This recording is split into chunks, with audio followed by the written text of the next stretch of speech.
दोस्तों आपका स्वागत है एक और नए वीडियो में। आई होप आप सारे अपने अपने घरों में मज़े ले रहे होंगे और बढ़िया से अपना टाइम पास कर रहे होंगे। भाई आज का ये एक ऐसा टॉपिक के बारे में हम लोग डिस्कस करने वाले हैं जिसके बारे में आप सब लोग हर टाइम सोचते रहते होंगे कि कैसे इंडिया से निकला जाए और कैसे किसी दूसरे देश में जा कर के सेटल हुआ जाए। तो मैं आपको इस देश के बारे में बताने वाला हूँ, इटली जिसको बोलते हैं, जहाँ पर मैं रहता हूँ, यहीं पे काम करता हूँ।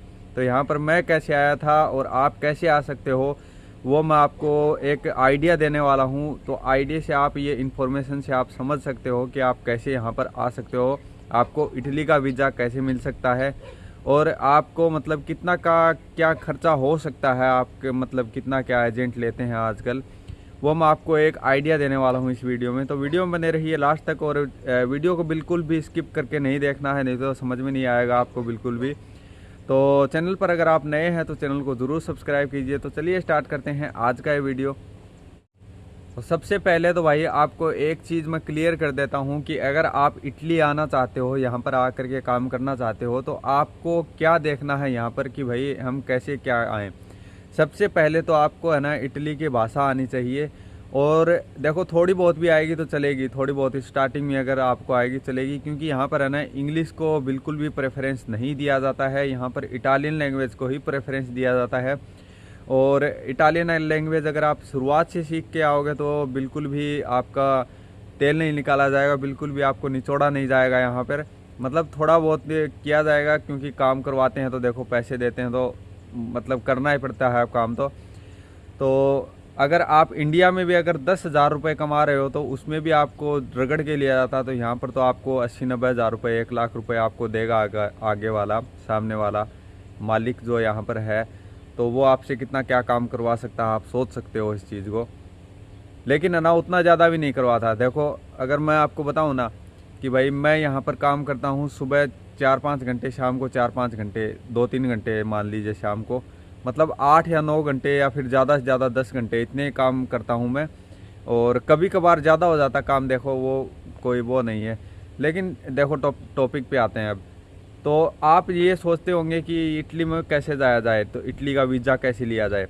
वीज़ा यहाँ पर लेने के लिए सबसे पहले तो यहाँ पर क्या होता है कि यहाँ की सरकार है ना बाहर के लोगों को बुलाने के लिए, क्योंकि यहाँ पर जो लोग हैं ना लोकल, वहाँ यहाँ की जनसंख्या कम है और यहाँ पर खेत बड़े बड़े हैं, काम करने के लिए लोगों की ज़रूरत पड़ती है और मालिक होते हैं वो कितना क्या काम कर लेगा।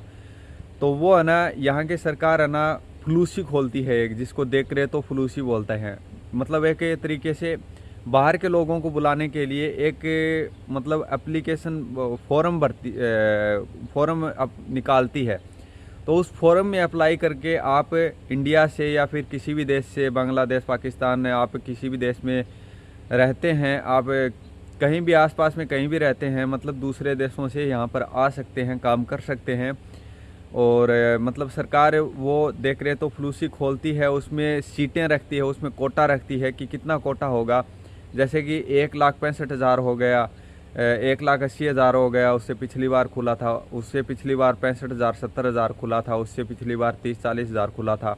मतलब इतने लोग हैं ना, 1,65,000 या फिर 1,80,000 लोगों को बाहर से इनवाइट करती है यहाँ की सरकार, यहाँ काम करने के लिए कि भाई हमें लोगों की ज़रूरत पड़ेगी और आप लोग यहाँ पर आओ, काम करो और हम आपको पैसा देंगे और हम आपको डॉक्यूमेंट बना करके देंगे, यहाँ की सरकार बोलती है। और फिर आप इंडिया भी, अपने देश में भी, इंडिया, पाकिस्तान, बांग्लादेश, आप किसी भी देश में मतलब अपने देश में आवाजाही कर सकते हो उस कार्ड के बन जाने के बाद में, जिसको यहाँ पर सोजोर्नो बोलते हैं। और हम इंडियन उसको मतलब टीआरसी बोल सकते हैं, एक तरीके से टेम्पररी रेजिडेंस कार्ड बोल सकते हैं, मतलब एक तरीके से रेजिडेंस कार्ड हो गया। तो वो जो यहाँ पर देख रहे तो फलूसी खुलती है उसमें अप्लाई करके, और वो क्या होता है कि साल में या तो एक बार खुलेगी या फिर अगर कोटा अगर ज़्यादा हो जाता है और आदमी कम पड़ जाते हैं, फॉर्म कम भरे जाते हैं, तो वो एक बार और खोल देती है। जो बचा हुआ कोटा है ना उसी को आगे बढ़ा देती है 5-6 महीने के गैप दे करके। और जो 5-6 महीने का गैप है ना उसमें पेपर निकलने स्टार्ट हो जाते हैं, जिसको वर्क परमिट आप बोल सकते हैं, जिसको यहाँ पर नुल्लावस्था बोला जाता है। उसके ज़रिए आपका वीज़ा लगता है आपके पासपोर्ट पर, आपको एम्बेसी जाना होता है। उसके बाद में देखो उसका प्रोसेस मैं आपको बताने वाला हूँ डिटेल में। तो आपको वीडियो बिल्कुल भी स्किप नहीं करना है, आपको देखना है, तभी आपको समझ में आएगा। जैसे कि यहाँ पर मान लीजिए आपका नुलावस्था निकल गया है, आपने देख रहे तो फ्लूसी में अप्लाई किया था, पहले आपकी फ़ाइल बनेगी एक, आपका मतलब मालिक है, उसका टैक्स है, उसका मतलब क्या काम करता है वो, और मतलब वो कैसा क्या टैक्स भरता है, उसकी सारी डिटेल, वो कहाँ का है, उसकी मतलब डेट ऑफ बर्थ हो, जितना पड़ा कुछ है उसका सारा ना बायोडाटा एक फ़ाइल में बनता है, और आपका पासपोर्ट होता है वो उसमें लगता है।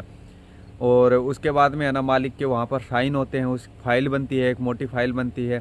वो फाइल पहले चेक होती है कि भाई जो मालिक है वो सही है कि नहीं है, जो मालिक है वो कितने लोगों के पेपर भरवा रहा है, और जो मालिक है यहाँ पर जो आपको बुलाने वाला है, जो मालिक, क्योंकि यहाँ पर क्या है कि मालिक बुला सकता है, जो काम करता है ना, जिसकी प्रॉपर्टी है, जिसको बंदों की ज़रूरत है, वो सरकार को बोलता है, वो सरकार के जाकर हेड ऑफिस में मतलब वहाँ पर वो फाइल देता है, मतलब कि मुझे एक आदमी की ज़रूरत है, और मैं ना मतलब इतनी जगह पे साइन करता है वो कि भाई मेरी सहमति है, उसके बाद में ही मैं उस आदमी को बुलाऊंगा।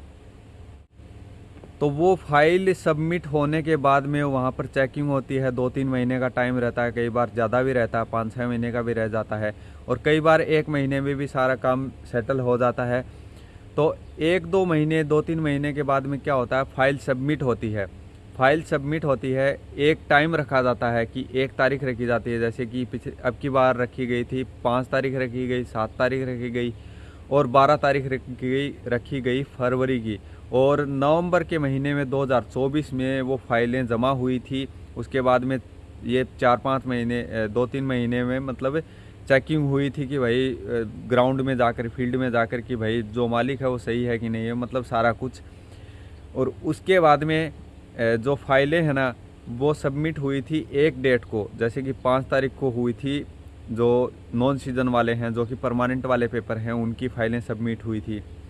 उसके बाद में सबमिट हुई थी 7 तारीख को, जो कि डोमेस्टिक पेपर हैं। डोमेस्टिक पेपर जैसे कि मान लीजिए यहाँ पर जो बुज़ुर्ग लोग हैं, पुराने बूढ़े लोग हैं, उनको आदमी की ज़रूरत है कि भाई मैं बूढ़ा हो गया हूँ, मेरे को मतलब घर बार वाले मतलब बेटा वगैरह कुछ नहीं है, तो मुझे बाहर से आदमी बुलाना है और यहाँ पर आकर ये काम करेगा, मैं उसको पैसे दूंगा, उसको सैलरी दूंगा, और मेरे घर में काम करना पड़ेगा उसको, और जो मैं कहूँगा ना वो काम उसको करना पड़ेगा। मतलब एक तरीके से नौकर हो गया, सर्वेंट हो गया।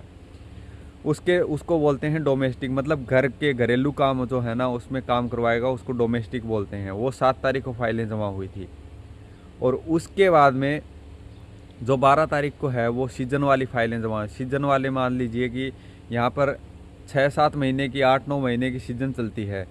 फल फ्रूट तोड़ने का काम हो गया, जो फाजोली बोलते हैं यहाँ पर, सोयाबीन की फली हो गई, उसको तोड़ने का काम हो गया, बैंगन तोड़ने का काम हो गया, बाकी सारे जो स्ट्रॉबेरी वगैरह सारे तोड़ने का काम है ना, वो होते हैं यहाँ पर सीजन में। उसको सीजनल वर्क परमिट बोल सकते हैं आप। यहाँ पर वो आता है स्ताजियोनाले, ठीक है।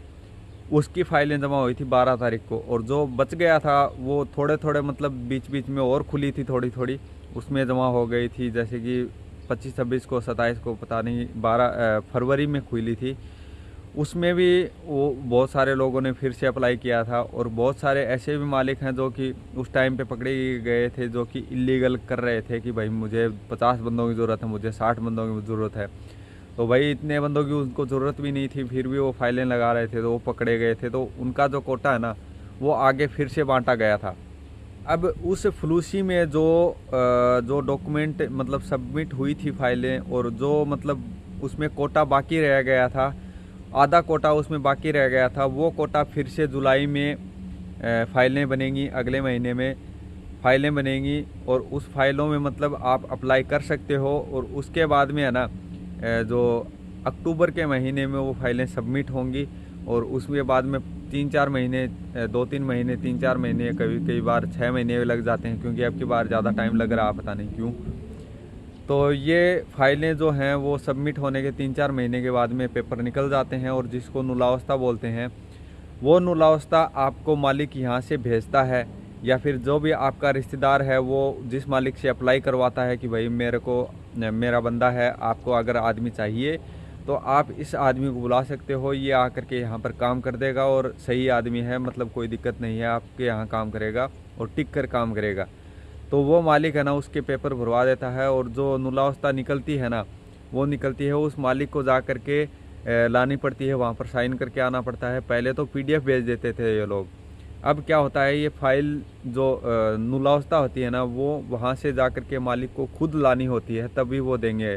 पहले तो जो वकील होता ना वो एक एक मालिक के ज़रिए 50-50, 60-60 बंदों के 100-100 बंदों के पेपर भरवा देता। कोई मतलब वो रजिस्ट्री नहीं रहती थी उसमें कि भाई रजिस्ट्रेशन भी नहीं है इसका।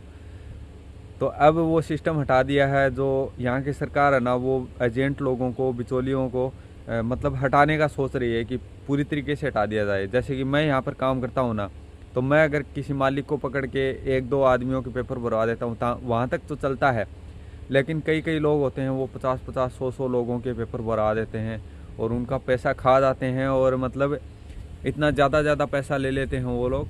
तो जब वो नुलावस्था निकल जाता है, नुलावस्था निकल जाने के बाद में आपको फ़ोटोकॉपी या PDF बना करके आपका जो एजेंट है या फिर जो आपका डायरेक्ट आपका भाई या रिश्तेदार कोई भी जिसने पेपर भरवाए हैं वो आपके पास में नुलावस्था भेजेगा। उसके आधार पर आपको न्यू दिल्ली एम्बेसी के VFS सेंटर में आपको वहाँ पर जा कर के ऑनलाइन आपको अपॉइंटमेंट लेनी होती है कि मेरे को वीज़ा लगवाने के लिए अपॉइंटमेंट लेनी है। उस अपॉइंटमेंट लेने के बाद में कि भाई आपको किस तारीख की अपॉइंटमेंट मिली है, जैसे कि अभी क्या हो रहा है 5-6 महीने बाद की अपॉइंटमेंट मिल रही है, तो 5-6 महीने बाद में आपको जा कर के एम्बेसी में अपना पासपोर्ट देना होता है, और वो नुलावस्था की कॉपी देनी होती है, और मालिक की ID होती है वो देनी होती है, और शायद एक टिकट भी लगती है। वो टिकट वगैरह सारा कुछ लगा करके एक छोटी सी फाइल बनती है, उस फाइल को आपको वहाँ पर देना होता है, और पासपोर्ट भी देना होता है VFS सेंटर में न्यू दिल्ली में, या फिर आपका कोई भी VFS सेंटर लगता हो जैसे कोलकाता, मुंबई या फिर जो चंडीगढ़ लगता हो, कोई सा भी लगता हो, जलंधर लगता हो, उसमें जा कर के आपको फाइलें देनी होती हैं और जमा करवानी होती हैं। उसके बाद में वो आपको रसीद देते हैं, वहाँ पर आपको 10,000 होता है या कुछ ऐसे ही होता है, वहाँ पर आपको फ़ीस देनी होती है VFS सेंटर की। और दिल्ली में तो देखो मैं गया था वहाँ पर 10,000, 11,000 कुछ ऐसे ही लगे थे। तो वो लग जाने के बाद में आपको वीज़ा लग करके या तो 5-6 दिन में आ जाता है। अभी क्या हो रहा है, अभी थोड़ा लेट सिस्टम चल रहा है, तो यहाँ पर भी कुछ लेट सिस्टम चल रहा है। यहाँ पर छुट्टियाँ भी काफ़ी हो गई थी, क्योंकि यहाँ पर त्यौहार है ना बहुत ज़्यादा आते हैं। तो वो छुट्टियाँ हो जाने के बाद मतलब बहुत ज़्यादा हो गया था, तो उसके बाद में है ना अभी यहाँ पर वीज़ा लगने में बहुत ज़्यादा टाइम लग रहा है। कई लोगों के 2-2 महीने तक नहीं लग रहे हैं, कई लोगों के 2-2.5 महीनों से नहीं लग रहे हैं वीज़ा। तो अभी ज़्यादा टाइम भी लग रहा है, कई बार 1 महीने में लग के आ जाता है, कई बार 15 दिन में लग के आ जाता है, और कई बार वीज़ा खाली भी आ जाता है। ऐसा भी होता है, पासपोर्ट खाली आ जाता है, वीज़ा लग के नहीं आता है उस पर। तो जब आपका वीज़ा लग करके आपने जो एड्रेस दिया है उस एड्रेस पर आ जाता है आपका पासपोर्ट वीज़ा लग के, उसके आधार पर आप उसके बाद में अपनी फ़्लाइट टिकट ऑनलाइन बुक करवा सकते हैं। जैसे कि यहाँ पर डायरेक्ट आने के लिए एक तो एयर इंडिया है या फिर एयर इटालिया है, 2 ही फ़्लाइट चलती हैं जो कि डायरेक्ट आपको उतारेंगी यहाँ पर ला करके। बीच में कोई स्टॉपेज नहीं होगा, 10-11 घंटे लगेंगे ऊपर मतलब आकाश में, आसमान में। तो ये 10-11 घंटे में आपको लगातार फ़्लाइट में रहना होगा। उसके बाद में आप नाइट की भी करवा सकते हैं, आप डे की भी करवा सकते हैं, वो आपकी मर्ज़ी है।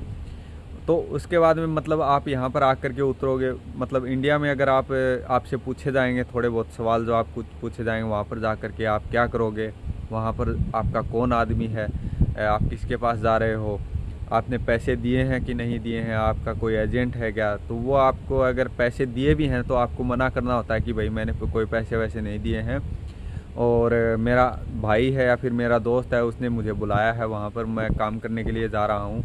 अगर आपका सीजनल वर्क परमिट है तो, और अगर आपका टूरिस्ट वाला है ना, तो टूरिस्ट वाले में आपको बोलना है कि मैं वहाँ पर घूमने के लिए जा रहा हूँ, मतलब ट्रेवलिंग करने के लिए आप जा रहे हो। 2-3 महीने का जो वीज़ा होता है उसके ऊपर विजिट वीज़ा जिसको बोलते हैं।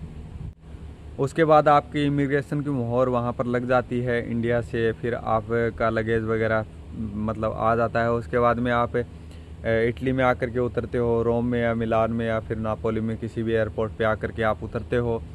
उसके बाद आप यहाँ पर आ जाते हो, यहाँ पर आकर के आप आप जिस बंदे ने आपको बुलाया हो उस मालिक के पास में आप आ जाते हो, वो मालिक या तो आपको काम पे रख लेता है, अगर नहीं रखता है तो आपसे कुछ पैसे और लेगा वो एजेंट, और मालिक भी कुछ पैसे लेगा कि भाई मुझे आदमी की ज़रूरत है नहीं।